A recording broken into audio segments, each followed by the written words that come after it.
کہ رمضان کے مہینے میں تو دنیا کا کوئی کام کرنا بڑی بےغیرتی کی بات ہے. کہیں گی بےغیرتی کی بات ہے. ہاں 11 مہینے کمائی دنیا کہ رمضان کا مہینہ خرچ کرنے کا اور عبادت کا ہے. 11 مہینے بہت ہے کمانے کے لیے. ہاں تو لوگ کمائی کے نقشوں کی وجہ سے عبادت کو بگاڑتے ہیں. اس کو عبادت کو بگاڑتے ہیں کہیں کے لیے؟ کمائی کے نقشوں کے لیے. تراویح کو ناقص کرتے ہیں تجارت کے لیے. ہاں یہ ایک نئی چیز چلیے کہ 4 دن میں قرآن ختم کر لو، 8 دن میں قرآن ختم کر لو، 10 دن میں قرآن ختم کر لو تاکہ تم تراویح سے آزاد ہو جاؤ. بارہ قرآن ختم ہو گیا. حالانکہ تراویح اصل ہے، تراویح اصل ہے. تراویح کا پورا کرنا، پورے رمضان تراویح کا پورا کرنا قرآن کے پورا کرنے سے زیادہ ضروری ہے. سنت موقدہ ہے، سنت موقدہ ہے. جی ہاں لوگ قرآن پورا کرتے ہیں، تراویح نہیں پوری کرتے. تو قرآن پورا ہونا چاہیے. تو 10 دن میں قرآن پڑھیں، 3 دن میں قرآن پڑھیں، بیٹھ کر سہارے سے تھکان سے جس طرح بھی ہو کہ ایک قرآن تو پورا ہو جائے تاکہ ہم تراویح سے آزاد ہو جائیں. ہاں یہ غلط طریقہ امت میں پھیل چکا ہے.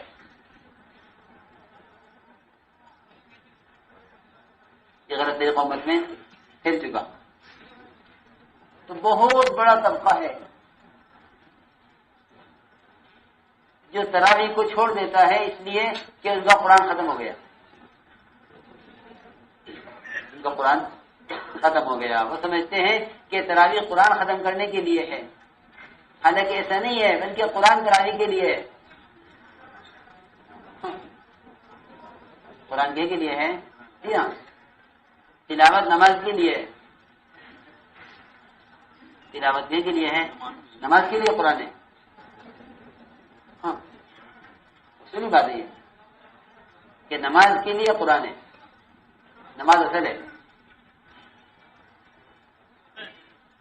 کہ اگر آپ کو سفر کرنا ہے تو آپ کریں، جہاں آپ جانیں گے وہاں آپ کو تراویح ملے گی. کہ قرآن اس سے ناقص نہیں ہوتا. کہ قرآن اس سے ناقص نہیں، سنو دھیان سے کر دیتے کہ قرآن اس سے ناقص نہیں ہوتا کہ میں نے 2 سپارے نہیں سنے. کہ قرآن تو اس سے ناقص ہوتا ہے کہ یہ جلدی پڑھنے کی وجہ سے اس کے الفاظ کو کھاوے. اس کی بڑی سخت وجہ ہیں. یہ قرآن کے ترتیب کا حکم ہے. ورتل القرآن ترتیلا، نبی کو کہا میں نبی جی ٹھہر ٹھہر کر پڑھیے. تو لوگ بیچارے اس میں کہ مجھے تو بمبئی جانا ہے تجارت کے لیے فلاں تاریخ میں، اور قرآن کا کیا ہوگا کہ چلو 10 دن میں ختم کرو، 3 دن میں ختم کرو. ہاں کیونکہ میں اگر چلا گیا تو میرا قرآن ناقص ہو جائے گا. کہ قرآن تیرا ناقص ہو گیا باعتبار قرأت کے، باعتبار تلاوت کے. قرآن اس طرح ناقص ہوتا ہے. اس کو ناقص نہیں کہتے کہ تم نے 2 سپارے نہیں سنے. کہ قرآن کا نقصان یہ ہے کہ اس کو بگاڑا جاوے جلدی کے چکر میں. ہاں اس لیے میں کہہ رہا ہوں کہ سنت پر آؤ. ورنہ لوگ عبادات کو لے جا رہے ہیں اپنی دنیا پر، اپنی سہولت پر. کہ جب ان کی عبادات ان کی دنیا کے تابع ہو جائیں گی تو اللہ رب العزت ان کی دنیا کی برکتیں ختم کر دیں گے. دنیا کی برکتیں ختم اور تنگیاں پیدا ہوں گی. کیا پیدا ہوں گی؟ تنگیاں پیدا ہوں گی. یہ ضروری بات ہے کہ اپنے روزے کو، اپنی تراویح کو، اپنی عبادات کو سنوارو. یہ مہینہ عبادت کا، دعوت کا ہے. لوگ سمجھتے ہیں کہ یہ مہینہ عبادت کا اور آرام کا ہے. ایسا نہیں ہے. کھانے کا، پینے کا اور آرام کا مہینہ سمجھتے ہیں اس کو. حالانکہ یہ دعوت اور عبادت کا مہینہ ہے. بڑے بڑے غزوات رمضان میں ہوئے، بڑے بڑے غزوات رمضان میں ہوئے. یہ نہیں کہ بھائی رمضان میں روزے رکھنے ہیں بعد میں نکلیں گے. رسول اکرم صلی اللہ علیہ وسلم نے اپنے صحابہ کو نقل و حرکت پر ڈالا تھا. اس پر نقل و حرکت تو رمضان میں بھی نقل و حرکت جاری رہی.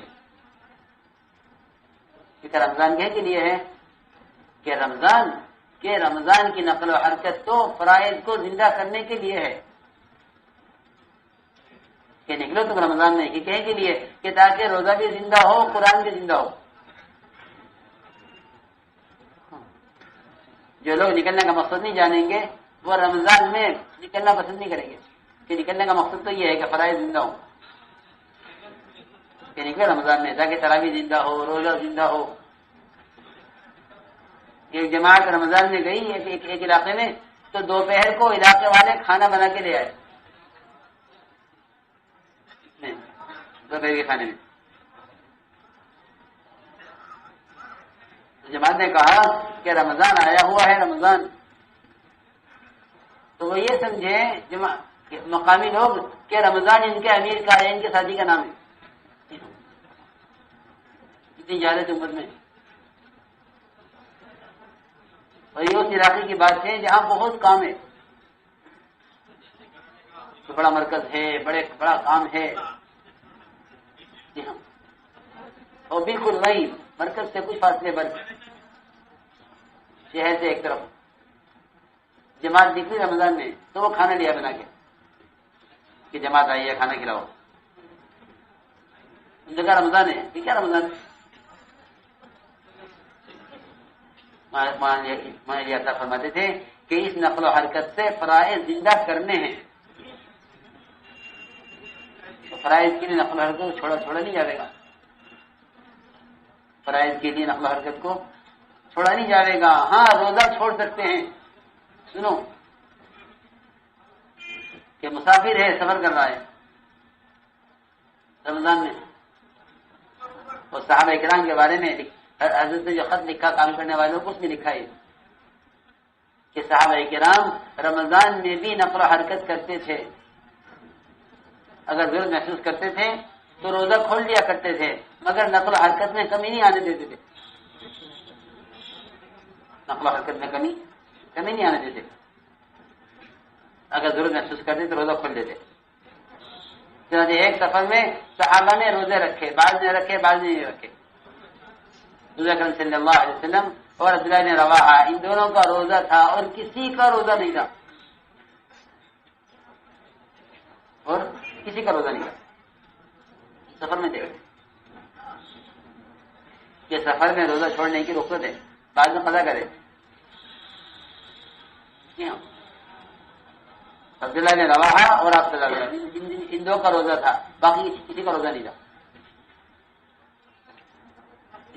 تو جب صحابہ جا کے اترے تو جن کا روزہ تھا وہ تو جا کے بیچارے پیاس میں، بھوک میں، ضعف میں لیٹ گئے. تو جن کا روزہ نہیں تھا کہ جن کا روزہ نہیں تھا انہوں نے سارے جانوروں کو پانی پلایا، چارہ کھلایا، اور روزے داروں کے آرام کا، راحت کا انتظام کیا، خیمے لگائے. تو آپ نے فرمایا کہ آج روزہ کھولنے والے اللہ کے راستے میں خدمت کی وجہ سے روزہ رکھنے والوں سے اجر میں آگے بڑھ گئے.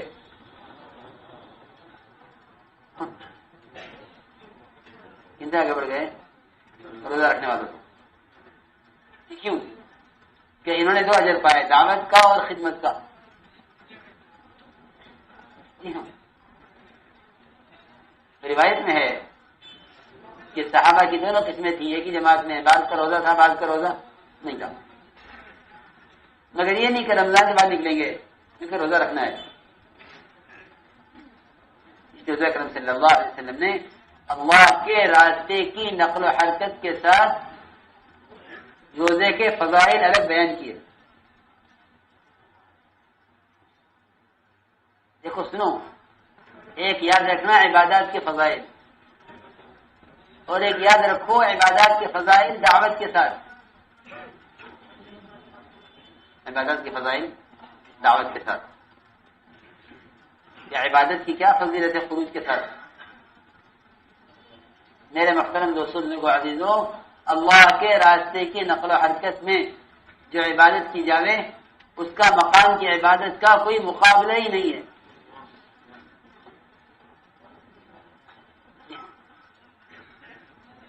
اگر نظر کریں جمعہ کا دن صبح جماعت تیار کی آپ صلی اللہ علیہ وسلم نے.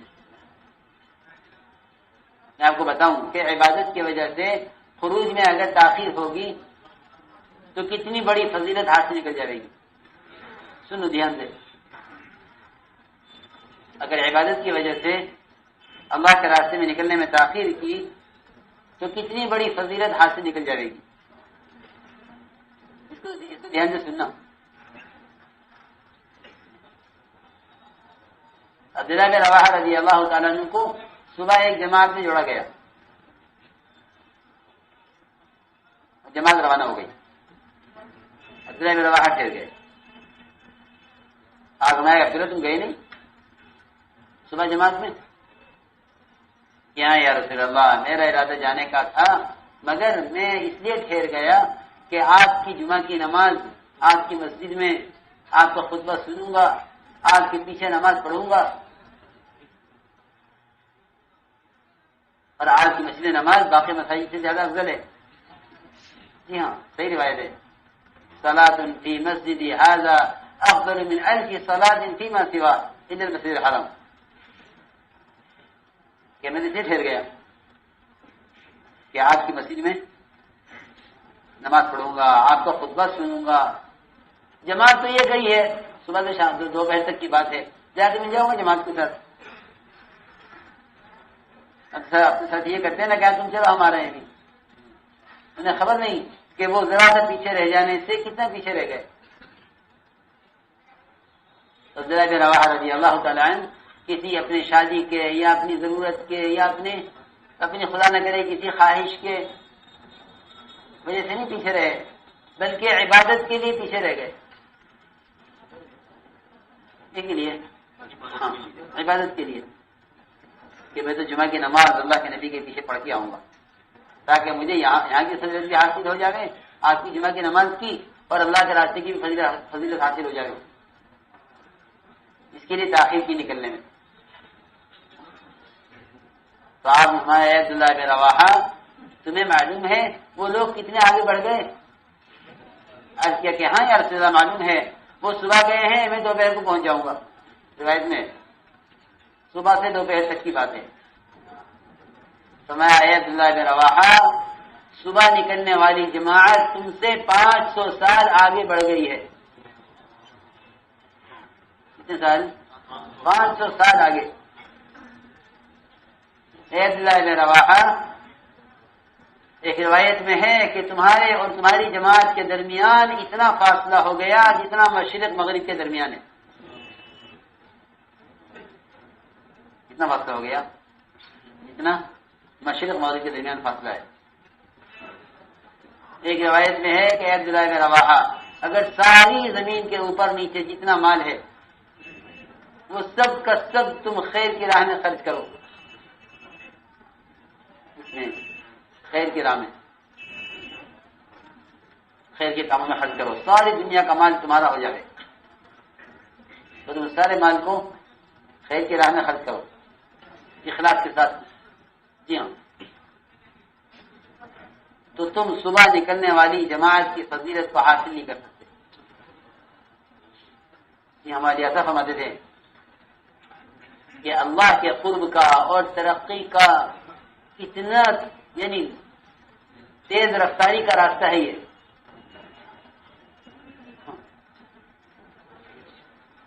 کہ ایک جامع ہائی وے سے، ہاں، اور ایک جامع تھوڑے راستے سے، گاؤں.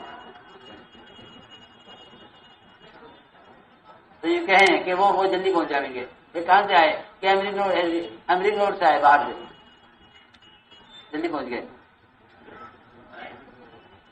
کہ اللہ کے راستے کی نقل و حرکت عبادات میں زیادہ ترقی دینے والی ہے. اس لیے مولانا صاحب فرماتے تھے کہ جس چیز میں تم ترقی چاہو، جس چیز میں تم لوگ ترقی چاہو اس کو اس مہینے میں زیادہ کرو، تلاوت میں، عبادت میں، نمازوں میں، ذکر میں، تہجد میں، اور پھر دونوں طرف سے مدد ملی ہوئی ہے کہ شیاطین قید کر دیے گئے، جی ہاں شیاطین قید کر دیے گئے، جتنے بڑے بڑے شیاطین ہیں خاص طور پر ان سب کو قید کر دیا گیا کہ شیاطین تو یوں قید ہو گئے اور نفس جو ہے وہ مارا گیا خواہش کے دبنے سے نفس دب جاتا ہے. یہ بہترین موقع ہے تیرے لیے. تو یہ کہ سب سے بڑا غافل ہے وہ شخص جو رمضان کے مہینے کو دعوت عبادت کے لیے غنیمت نہ سمجھے.